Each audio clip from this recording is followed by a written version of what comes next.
Welcome to the Listening Time Podcast.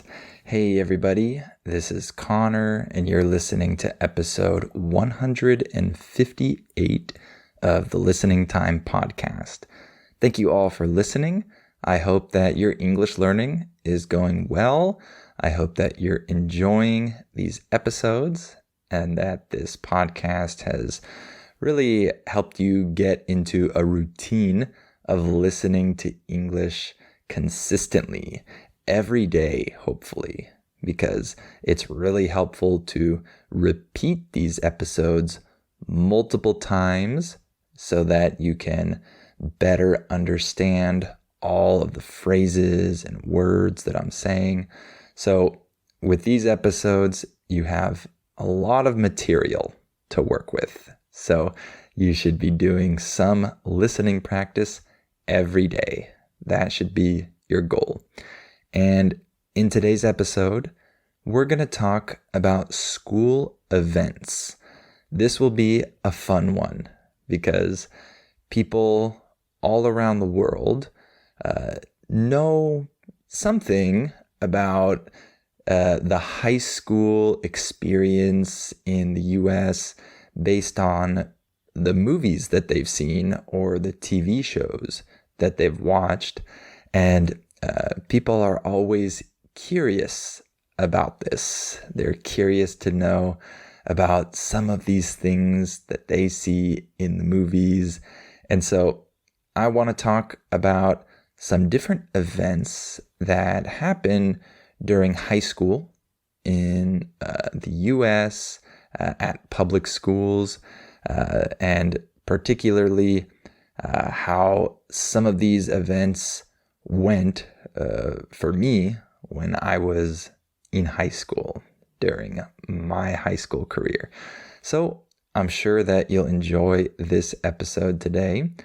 And as always, remember that if you need my help understanding native speakers because they speak fast and it's not clear what they're saying and their words kind of blend together, then make sure to join my membership so you can get my training to help you understand native speakers.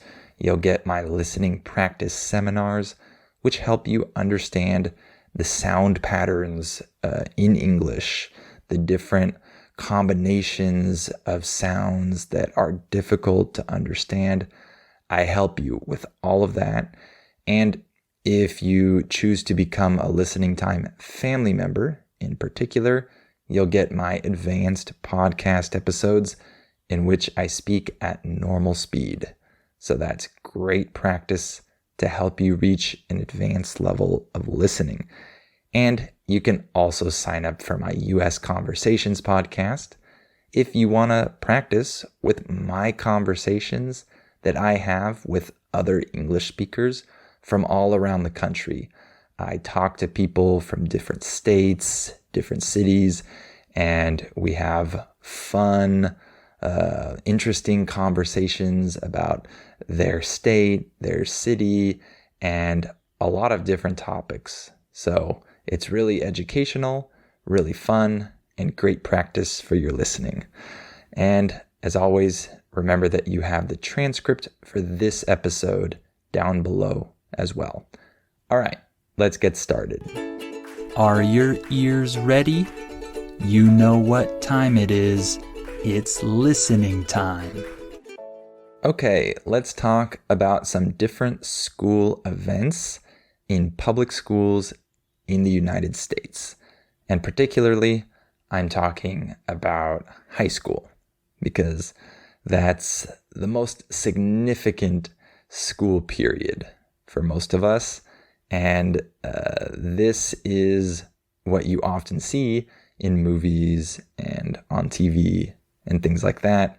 And so you might have some ideas already about American culture based on high school movies or scenes that take place at high schools in the US when you watch movies and TV shows. It's an interesting topic, I think.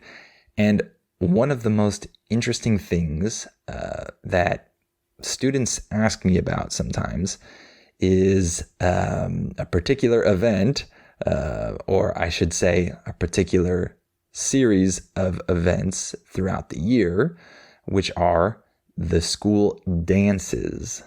In other countries, you probably don't have school dances, or maybe you do, but they're probably not that similar to our dances. So you might have seen these in movies before. The two most famous dances, the most important dances during the school year are homecoming, which takes place at the beginning of the school year, and prom, which takes place at the end of the school year. And there are other dances throughout the year as well, but those are the two really big ones. So let me talk a little bit about homecoming. So homecoming happens towards the beginning of the school year, and it's a big deal. And it's not just a dance, it's also a sporting event, particularly for football. So there is a homecoming game, a homecoming football game. If I remember correctly, I think there are also homecoming games for other sports. I played basketball, but I can't really remember if we had a homecoming game. Maybe not, because I don't think the season had started yet, but I don't remember really. But the one that's big is football. So there's a football homecoming game, which is one of the biggest games of the year. And it's a really exciting event for many people. And not only is there this football game, but there's also the election of a homecoming king and queen. So this is a big deal. The students elect who they want to be their king and their queen. And if I remember correctly, each class of students, meaning freshmen, sophomores, juniors, and seniors, like people in the first year, second year, third year, and fourth year of high school, they all get to elect the king and queen for their year. And you can imagine that it's usually the really popular kids that get elected king and queen. So it's kind of like a popularity contest. And if you are elected king or queen, that's a big honor that you'll probably remember for the rest of your life. And in that moment, when it happens, you feel like you're on top of the world, like you're the most important person ever. It really is a popularity contest, I would say. And so all of that happens, and then there's a dance. And this dance often takes place at a venue off of the school campus. A venue is a place where an event takes place. So, for example, I remember going to one homecoming that was at a hotel in this kind of big room inside of a hotel. But other years, homecoming was just at our school. So it depends on the year and it depends on the school. But homecoming is a big deal. It's a dance that people look forward to. It's an important event. And of course, there's prom, like I mentioned. And this is kind of similar, except it happens at the end of the year, and there isn't a corresponding football game because football season is already over by then. But there's the same type of election for prom king and prom queen. So the same type of popularity contest takes place during this prom time. And at my school, prom was a dance that was for seniors, for people in their last year of high school, except for if you were invited by a senior. So if a boy who was a senior asked a girl who was a junior, let's say, she could go because she was the date of that senior. So that's how it worked at my school, but I think this is different depending on the school. And there are other dances as well. This one really depends on the school. They might have different themed dances. One other one I can think of at my school was MORP, which is prom spelled backwards. And so it was supposed to be like the opposite of prom. It was a really informal dance with informal attire. It was a silly dance, really. By the way, attire refers to the clothes that you wear to some event. And another event, it's related to homecoming, but it's also just its own event, and that is Spirit Week. So this usually happens the week leading up to homecoming. And what happens is that on each day of that week, there's a different theme. So maybe there's 70s Day or Pajama Day or whatever. And people dress up according to the theme of that day. So if it's 70s Day, people come to school dressed up as if it were the 70s, that decade. So that's kind of a fun thing that gets people excited, and it adds something fun for them, an extra reason to get excited about going to school that week. I don't really remember Spirit Week that much at my school. That's probably because I didn't participate in it.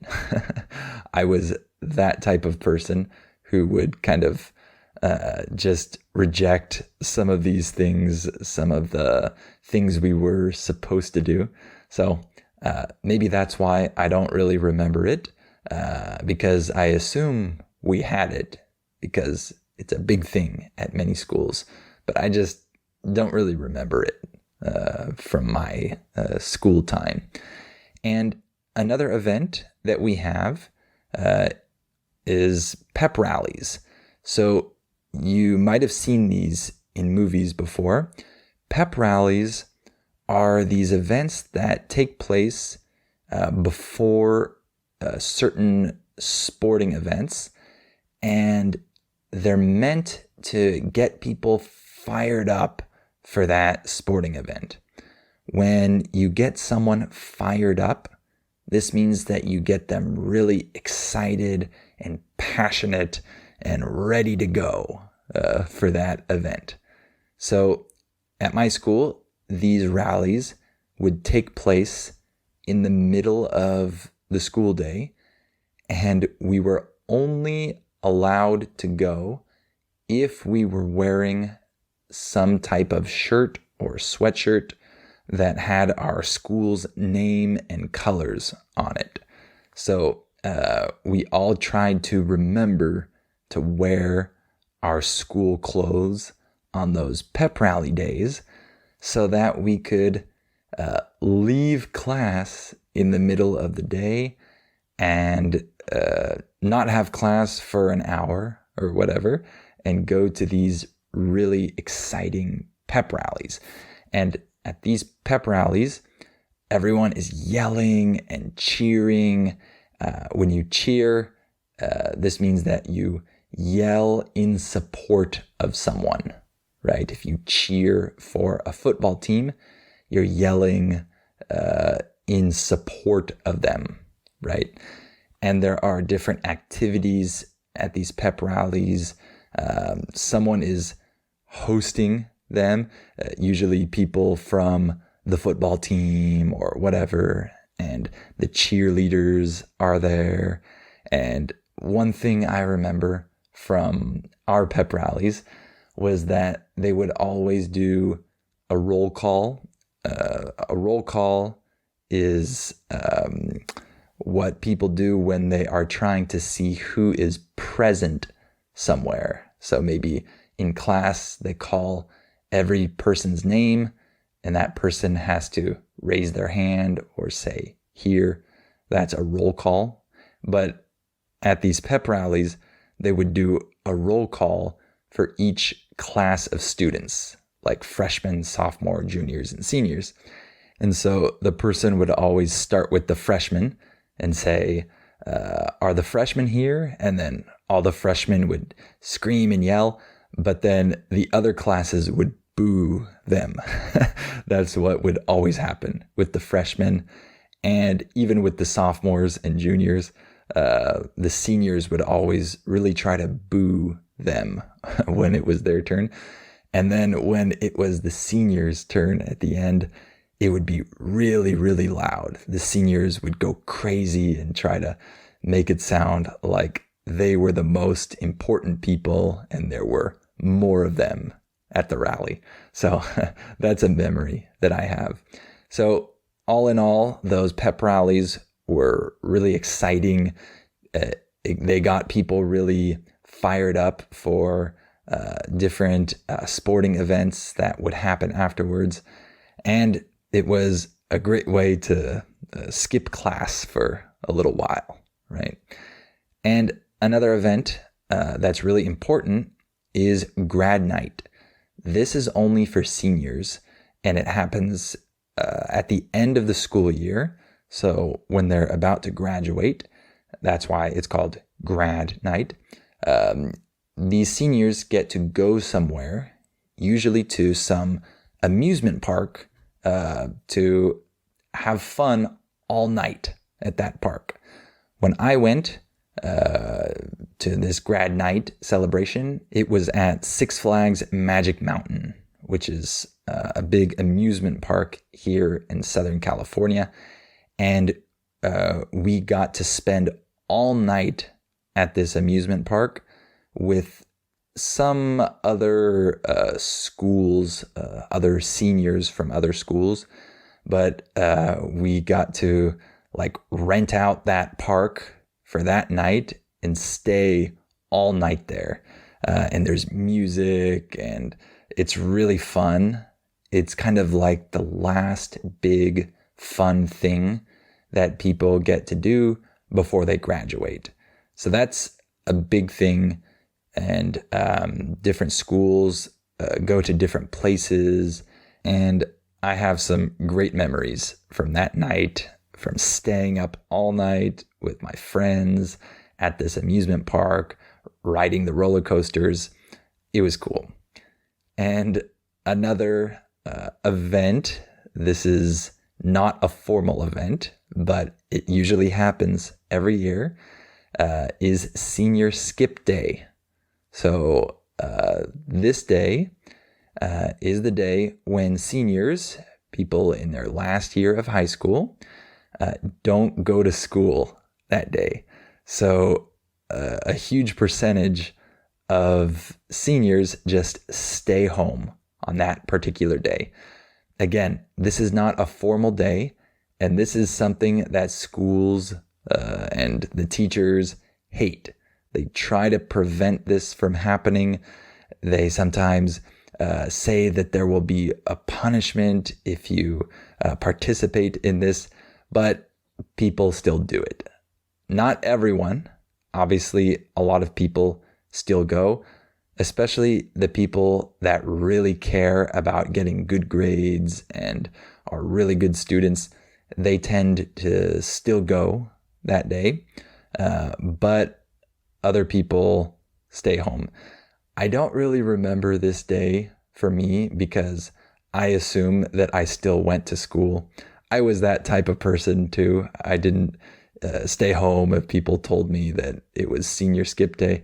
I would just go to school because it wasn't a big deal for me. But for other people, it is. And that's a tradition that's been going on for decades at different schools. So that's one particularly for the seniors. And one other one I wanted to mention, particularly for the seniors, which is another problematic one, the most problematic one, and that is the senior prank day. Okay, so a prank is like a joke that you play on someone else.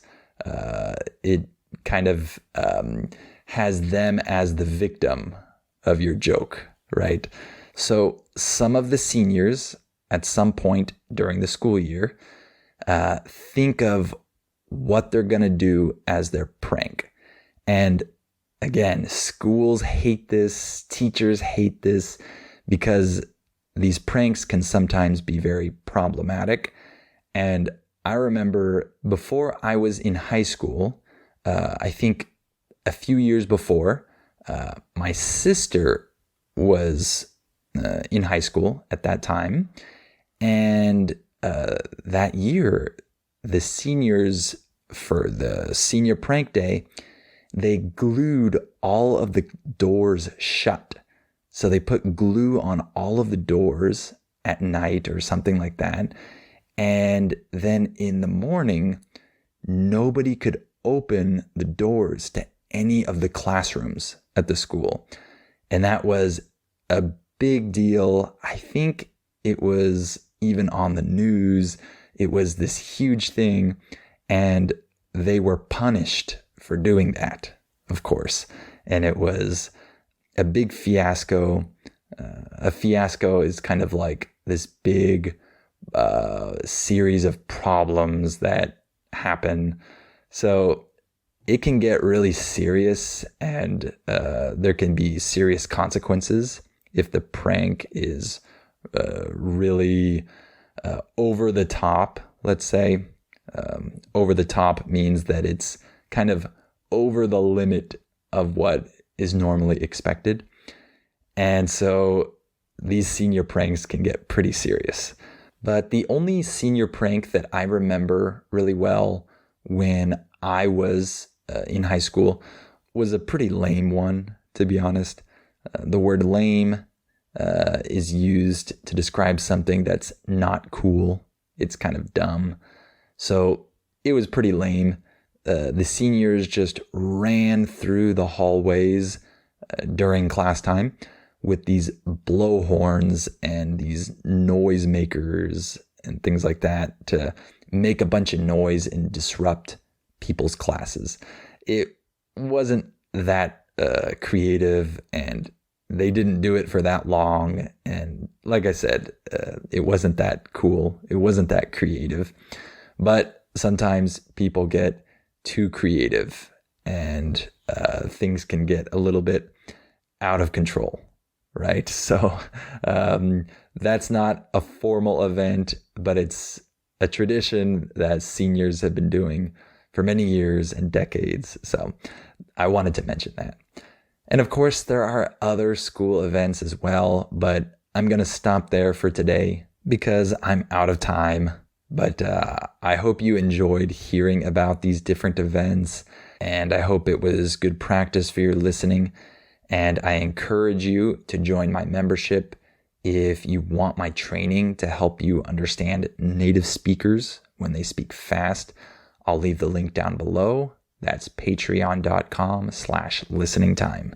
And you can also sign up for my US Conversations podcast to practice with my conversations that I have with other English speakers from around the country. And I give you the transcript for that.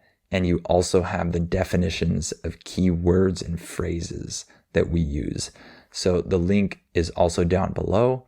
That's patreon.com/US Conversations. Thank you so much for listening to this episode, and I'll talk to you on the next episode of Listening Time.